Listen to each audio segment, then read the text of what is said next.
श्री स्वामी समर्थ. जय जय स्वामी समर्थ. स्वामींचं नाव घेऊन मी या व्हिडिओला सुरुवात करते.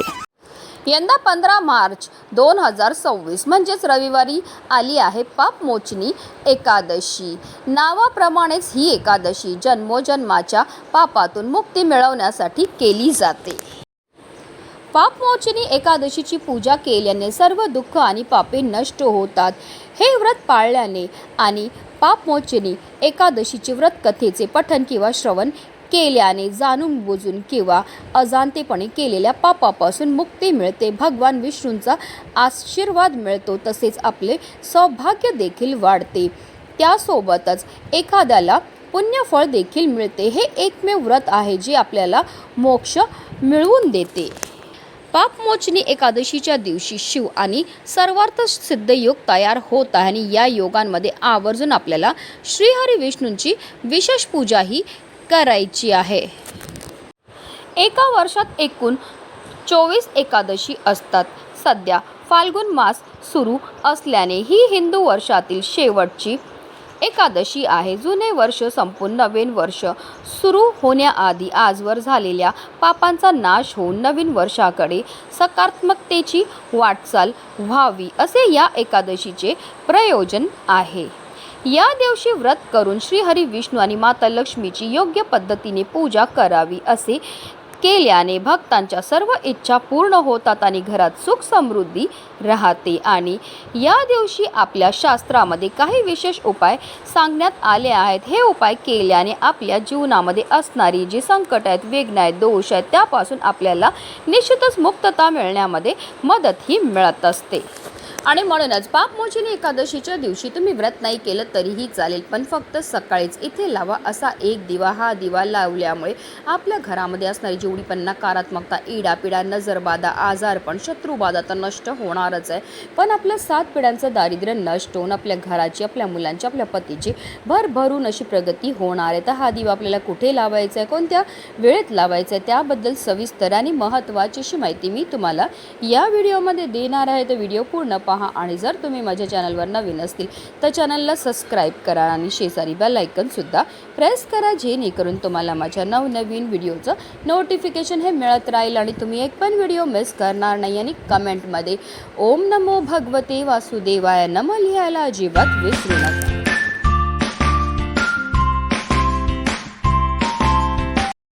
पापमोचनी एकादशीच्या दिवशी आपल्याला सकाळी ब्रह्ममुहूर्तावर उठायचे आणि अंथरुणामध्ये श्रीहरी विष्णू आणि माता लक्ष्मीचं स्मरण करायचे आणि दिवसाला सुरुवातही करायची. त्यानंतर आपल्याला स्वच्छ स्नान करायचे, स्वच्छ वस्त्र हे परिधान करायचे. जर शक्य असेल तर या दिवशी आपल्याला आवर्जून लाल किंवा पिवळ्या रंगाचे वस्त्र हे परिधान करायचे. त्यानंतर सर्वप्रथम आपल्याला देवघरामध्ये दिवा हा प्रज्वलित करून घ्यायचा आहे, कारण कोणतीही सेवा किंवा कोणताही उपाय जर आपण अग्नीच्या साक्षीने केला तर त्यामध्ये आपल्याला निश्चितच सफलताही प्राप्त होत असते. त्यानंतर आपल्याला श्रीहरी विष्णू आणि माता लक्ष्मीची विधीपूर्वक पूजाही करून घ्यायची.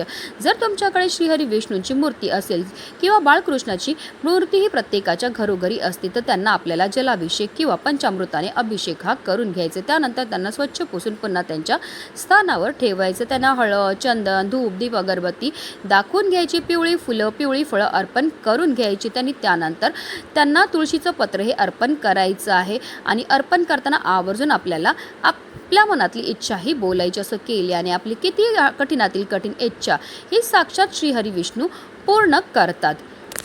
त्याचबरोबर या दिवशी तुळशी मातेच्या पूजनाला सुद्धा विशेष महत्त्व हे दिलं जातं, कारण तुळस म्हणजे साक्षात माता लक्ष्मीचं स्वरूप आहे आणि श्रीहरी विष्णूंना सर्वात प्रिय आहे ती म्हणजे तुळस. त्यानंतर आवर्जून आपल्याला विष्णू सहस्त्रनामाचं पठण करायचं आहे. श्रीहरी विष्णूंच्या मंत्राचा जेवढा जास्त आपल्याला जप करता येईल तेवढा जप हा करायचा. ओम नमो भगवते वासुदेवाय नमः या मंत्राचा आपल्याला 108 वेळा जप हा करायचा आहे. त्यासोबतच आपल्याला पापमोचनी एकादशीच्या व्रतकथेचं पठण किंवा श्रवण करायचं आहे. त्यानंतर आरती करून घ्यायची. आपल्याकडनं झालेल्या कळत नकळत चुकांची आपल्याला क्षमा याचनाही करून घ्यायची. अशा रीतीने आपल्याला पूजाही करायची आहे. संपूर्ण दिवसभर व्रत ठेवायचं, रात्री जागरण करायचं आणि दुसऱ्या दिवशी म्हणजे द्वादशीला आपल्याला ब्राह्मणांना दान देऊन मगच व्रताचं पारण हे करायचं आहे. देवपूजा करून झाल्यानंतर लगेचच आपल्याला हा जो उपाय आहे तो करायचा आहे। हा उपाय करण्याकरता आपल्याला एक दिवा हा लागणार आहे। तर दिवा तुम्ही कोणताही घेऊ शकता। तुम्ही रोजच्या देवपूजेमध्ये जो दिवा घेतात तो घेतला तरीही चालणार आहे, मातीची पंती घेतली की तरीही चालणार आहे, की अगदी तुम्ही कणकेचा दिवा घेतला तरीही चालणार आहे। पण या दिव्यामध्ये जे आपल्याला वाती टाकायचे त्याची एक विशिष्ट पद्धत आहे। आपल्याला 9 लांब वाती घ्यायच्यात आणि या 9 लांब वातींना आपल्याला एकत्र करायचं आहे आणि त्याची एक वात ही तयार करायची आणि अशी ही वात जी आहे ती आपल्याला त्या दिव्यामध्ये टाकायची आहे। आता हा उपाय आपण लक्ष्मी प्राप्ती करता, इच्छापूर्ती करता, कर्जमुक्ती करता करत आहेत। त्यामुळे आवर्जून या दिव्यामध्ये आपल्याला शुद्ध गाईचंच तूप टाकायचं। पण आता काही कारणास्तव नसेल तुमच्याकडे गाईचं तूप तर रोजच्या देवपूजेमध्ये जे तेल वापरतात ते टाका आणि त्यामध्ये तुम्हाला चिमूटभर हळद ही टाकायची आहे। आता आपल्याला एक प्लेट घ्यायची आणि प्लेटवर हळद आणि कुंकून एक स्वास्तिक काढून घ्यायचं आणि त्यावर आपल्याला मुठभर तांदूळ जे आहेत ते ठेवायचे आणि त्या तांदळावर जो आपण दिवा तयार केलेला आहे तो प्रज्वलित करून ठेवायचे। प्लेट उचलून आपल्याला आपल्या देवघरामध्ये असणारे श्रीहरी विष्णू आणि माता लक्ष्मी समोर ठेवायचे। आता या दिव्याला आपल्याला हळद, कुंकू, अक्षदा, एक फूल अर्पण करून घ्यायचं आहे। त्यानंतर देवघरामध्ये बसून आपल्याला काही सेवा ह्या करायच्या आहेत। आपल्याला एक वेळा कनकधारा स्तोत्राचं पठण करायचं आहे, त्याचबरोबर आपल्याला एक वेळा श्रीसूक्तमचं पठण करायचं आहे। या दोन्हीही अतिशय उच्च कोटीच्या सेवा आहेत। या सेवा केल्यामुळे फारच लवकर आपल्यावर श्रीहरी विष्णू आणि माता लक्ष्मी प्रसन्न होतात।